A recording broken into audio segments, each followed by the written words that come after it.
അവൻ തനിയെ പ്രാർത്ഥിക്കുകയായിരുന്നു. ശിഷ്യന്മാരും അവൻ്റെ കൂടെ ഉണ്ടായിരുന്നു. അപ്പോൾ അവൻ ചോദിച്ചു, ഞാൻ ആരെന്നാണ് ജനങ്ങൾ പറയുന്നത്? അവർ മറുപടി നൽകി, ചിലർ സ്നാപക യോഹന്നാൻ എന്നും, മറ്റു ചിലർ ഏലിയ എന്നും, വേറെ ചിലർ പൂർവ്വപ്രവാചകന്മാരിൽ ഒരാൾ ഉയർത്തിരിക്കുന്നു എന്നും പറയുന്നു. അപ്പോൾ അവൻ ചോദിച്ചു, ഞാൻ ആരെന്നാണ് നിങ്ങൾ പറയുന്നത്? പത്രോസ് ഉത്തരം നൽകി, നീ ദൈവത്തിൻ്റെ ക്രിസ്തു ആണ്.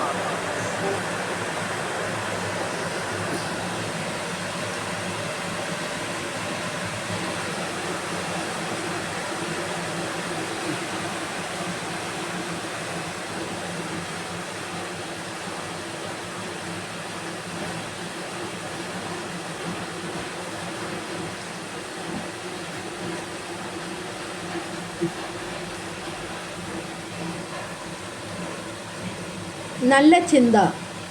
ഒരിക്കൽ ഒരു അധ്യാപകൻ ക്ലാസ്സിൽ തൻ്റെ ഒരു വിദ്യാർത്ഥിയോട് ചോദിച്ചു, നമുക്ക് എത്ര കിഡ്നിയുണ്ട്?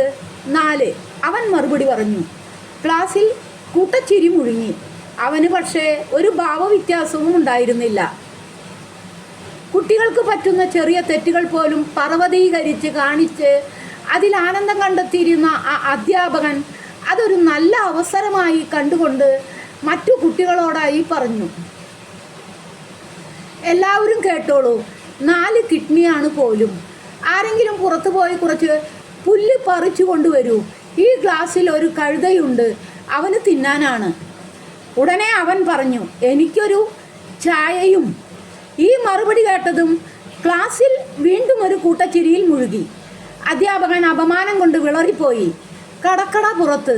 അയാൾ വാതിലിന് നേർക്ക് വിരൽ ചൂണ്ടിക്കൊണ്ട് അവൻ്റെ നേർക്ക് ആക്രോശിച്ചു.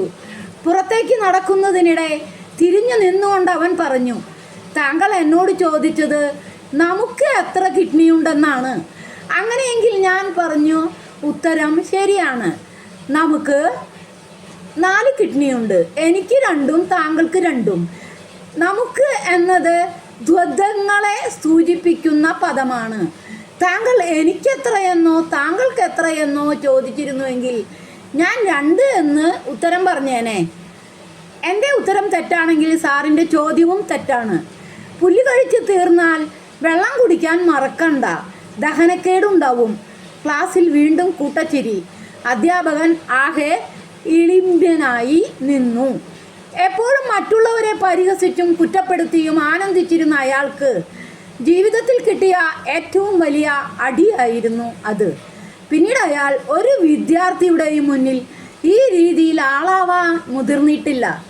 നമുക്ക് പല കാര്യങ്ങളെക്കുറിച്ചും അറിവുണ്ടെന്ന് കരുതി അത് മറ്റുള്ളവരെ കളിയാക്കാനും പരിഹസിക്കാനുമുള്ള ലൈസൻസ് ആക്കി എടുക്കരുത്.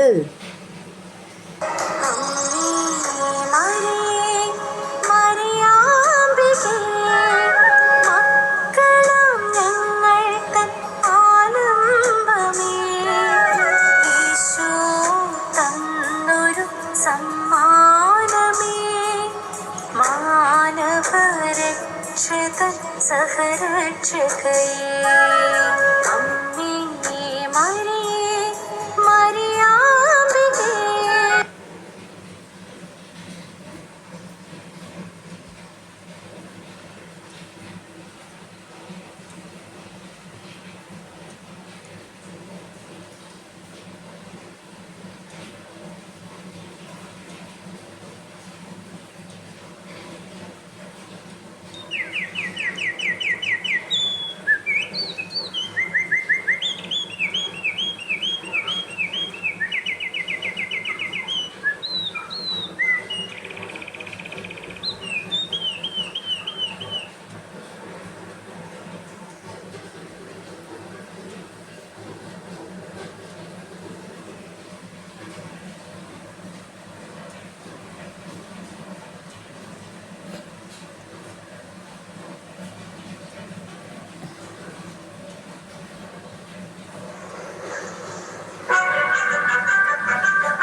മണിമേഘത്തോപ്പിൽ ഒരു മലനുള്ളാൻ പോകും അഴകിൻ അഴകേ കിളിയേ കിളിയേ മണിമേഘത്തോപ്പിൽ ഒരു മലനുള്ളാൻ പോകും അഴകിൻ അഴകേ ഉയരങ്ങളിലൂടെ പല നാടുകൾ തേടി ഒരു കിന്നാരം മൂളും